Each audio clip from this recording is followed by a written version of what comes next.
संविधान हमें इस बात की प्रेरणा देता है। आपको क्या लगता है कि जिस प्रकार से 2024 के लोकसभा चुनाव में इसी कौशाम्बी से, चूंकि 2022 में भी यहाँ से बीजेपी का देखा जाए तो सुपड़ा साफ रहा, तो आजादी के बाद जितना 70 सालों में काम नहीं हुआ है उससे ज्यादा 11 साल में काम करके हमने दिखाया है।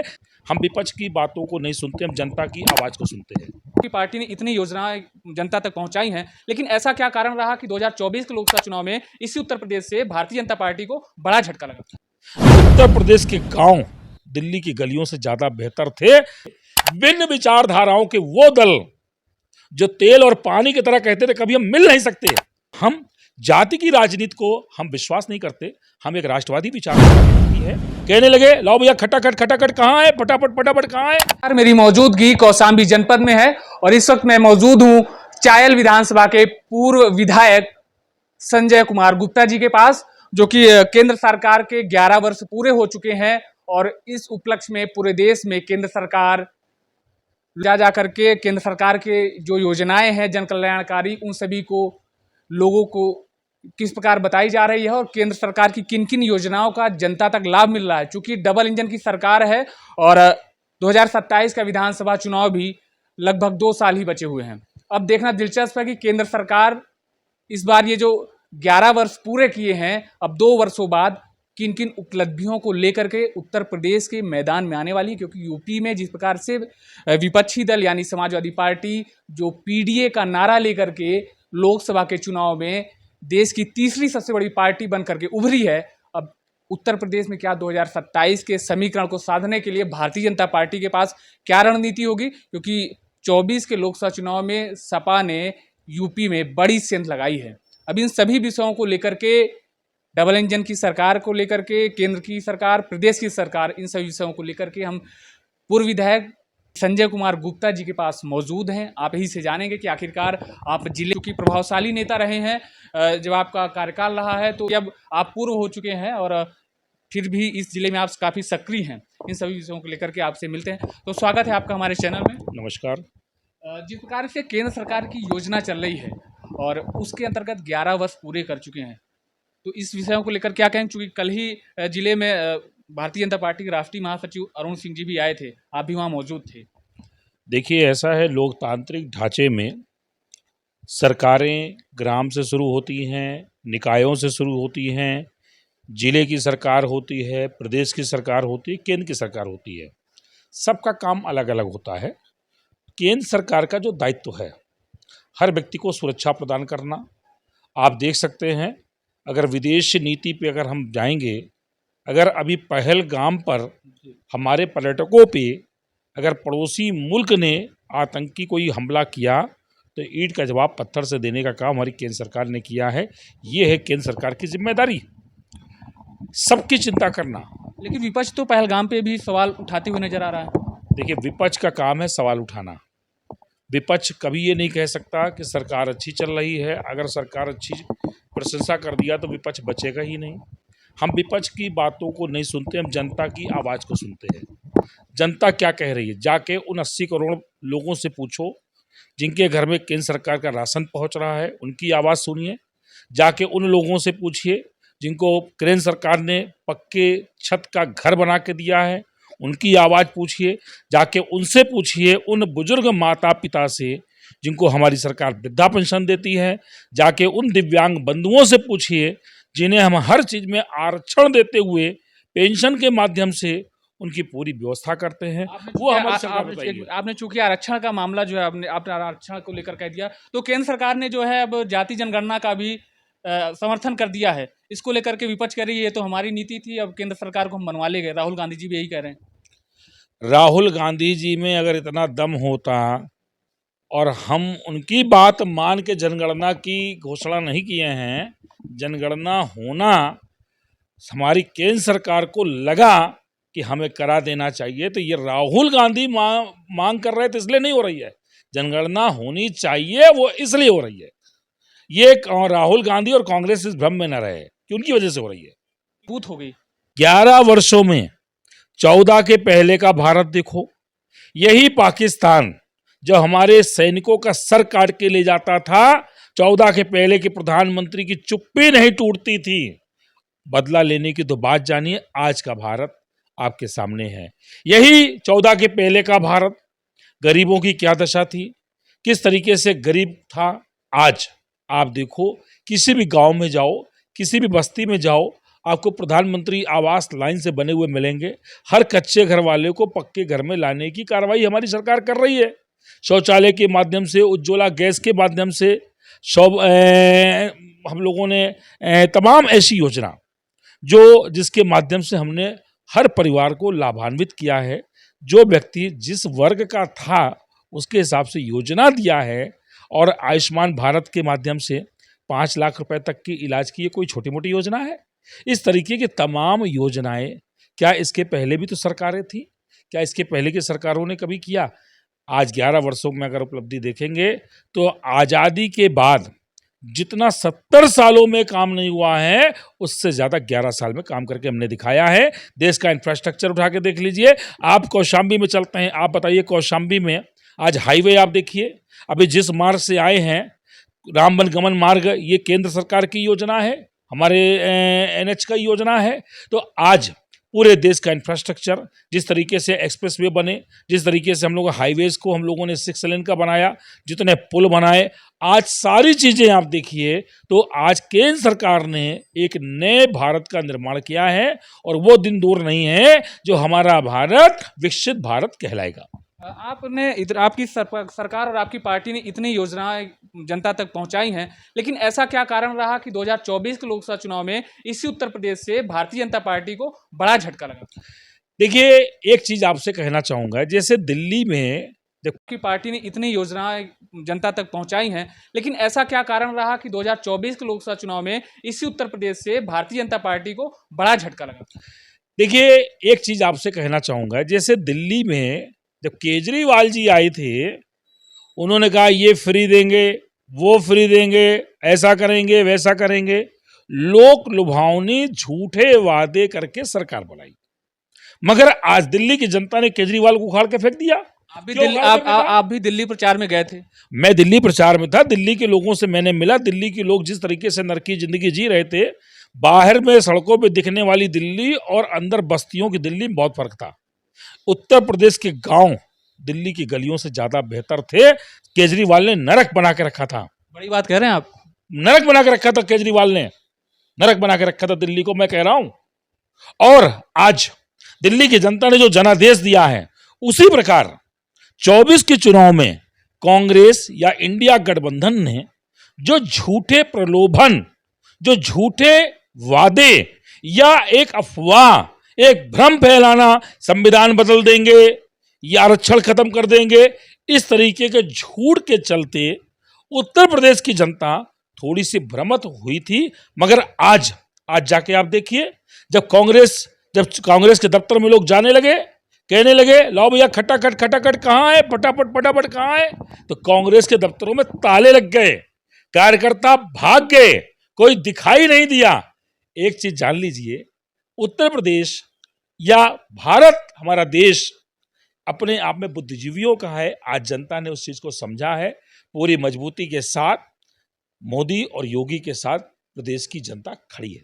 क्या लगता है कि आप 2024 के लोकसभा चुनाव में जो केंद्र और प्रदेश की योजनाएं रही, वो जनता तक नहीं पहुंचा पाए? क्या ये कमी हो सकती है?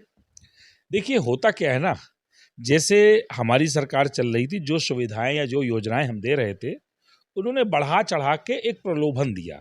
जैसे कोई आदमी किसी को, मान लीजिए 10 रुपया कहीं मिला, दूसरे ने कहा मेरे तरफ आओ 50 रुपया देंगे, भ्रमित हो गया, घूम गया, और जब उधर गया तो जब देने वाला फरार। कहने का मतलब यह है, झूठे प्रलोभन, ऐसे तमाम प्रलोभन जो लोगों ने दिए थे, जनता थोड़ी भ्रमित हुई। मगर जनता आज, चाहे लॉ एंड ऑर्डर का मुद्दा हो, पूरी मुस्तैदी के साथ प्रदेश सरकार के साथ, योगी के साथ खड़ी है। आज आप देख सकते हैं पूरे देश में योगी जी की टीआरपी क्या है, पूरे विश्व में मोदी जी की टीआरपी क्या है। मोदी जी खाली भारत में ही लोकप्रिय नहीं है, दुनिया के हर देशों में लोकप्रिय हैं। और मैं इस बात को कह सकता हूं, ये मोदी कोई साधारण मानव नहीं है, नए युग का निर्माता है। ऐसा नेता बार बार नहीं आता है। युग परिवर्तन युग परिवर्तक का वाहक है और मोदी को भारत ही नहीं दुनिया के सारे देश नेता मानते हैं। आपको क्या लगता है कि जिस प्रकार से 2024 के लोकसभा चुनाव में इसी कौशाम्बी से, चूंकि 2022 में भी यहाँ से बीजेपी का देखा जाए तो सुपड़ा साफ रहा, 24 में भी हुआ, क्या कमियां रही? क्योंकि 2017 के विधानसभा चुनाव में बीजेपी यहाँ पे पूरी तीनों सीटें बीजेपी की और लोकसभा की सीटें भी। कोई सुपड़ा साफ नहीं था, आप वोट उठा के देख लीजिए। 17 में जितना वोट मिला था 22 में उससे ज्यादा वोट मिला। ठीक है, जो ये गैंग था तमाम दलों का वो एक होके लड़े। निश्चित तौर से चुनाव में अफवाह बहुत काम करती है, भ्रम बहुत काम करता है। जनता को भ्रमित करने में, अफवाह फैलाने में थोड़ी बहुत कामयाबी उनको मिली थी, मगर उसके बाद आज जनता के बीच में आज जाके देखिए 24 में भी, चूंकि 24 का चुनाव हमारे यहाँ का परिसीमन बहुत विचित्र है। हमारे कौशाम्बी के 3 विधानसभा है तो 2 विधानसभा प्रतापगढ़ की है। इस नाते से थोड़े से परिसीमन भी अजीब है, किन्हीं कारणों से हम जीत नहीं पाए। मगर आप वोट परसेंटेज उठा के देखिए, हम 19 की लोकसभा में जितना वोट पाए थे 24 की लोकसभा में उससे ज्यादा वोट पाए हैं। तो जब ज्यादा वोट पाए हैं तो इसका मतलब क्या हुआ? जनता जिस मजबूती के साथ हमारे साथ थी उससे ज्यादा मजबूती के साथ आज भी खड़ी है। मगर चूंकि चुनाव एक ऐसी चीज है, अंकों का खेल है, सारा विपक्ष एकजुट हो गया।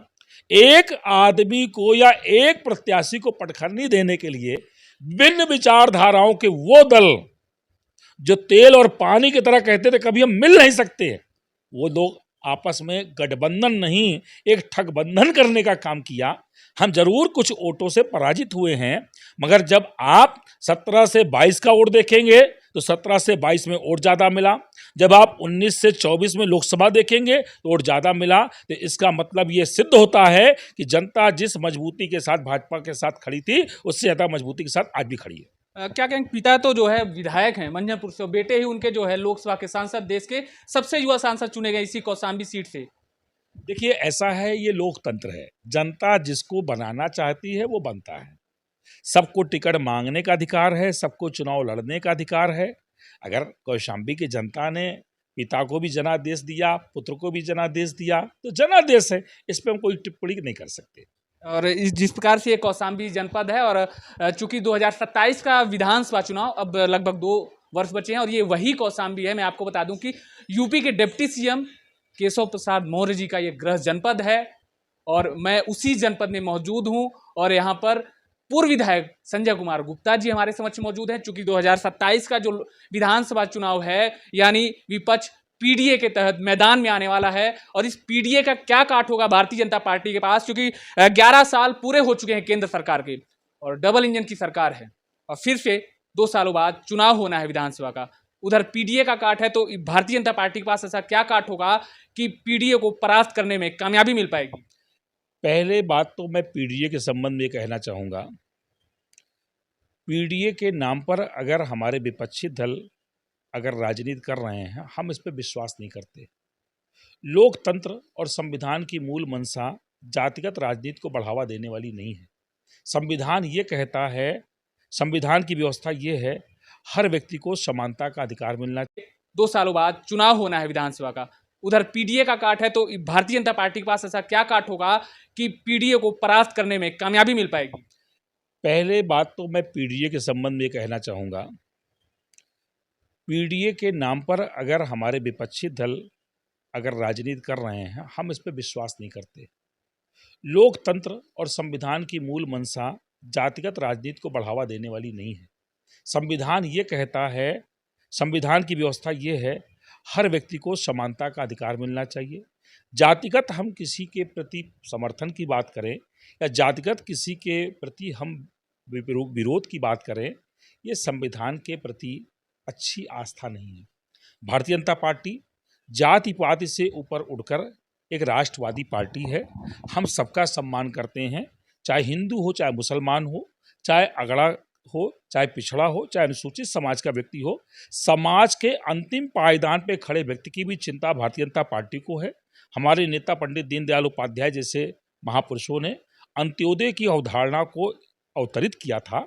अंत्योदय का मतलब यही होता है कि समाज का अंतिम व्यक्ति का उदय होना चाहिए। तो हम जाति की राजनीति को हम विश्वास नहीं करते। हम एक राष्ट्रवादी विचारधारा के व्यक्ति हैं।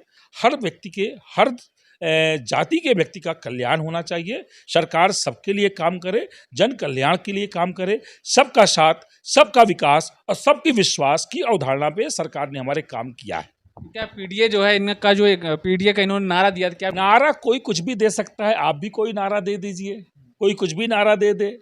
ऐसे तमाम छोटे छोटे दल हैं जो सिर्फ जाति की राजनीति करते हैं। भारतीय जनता पार्टी समुंदर है।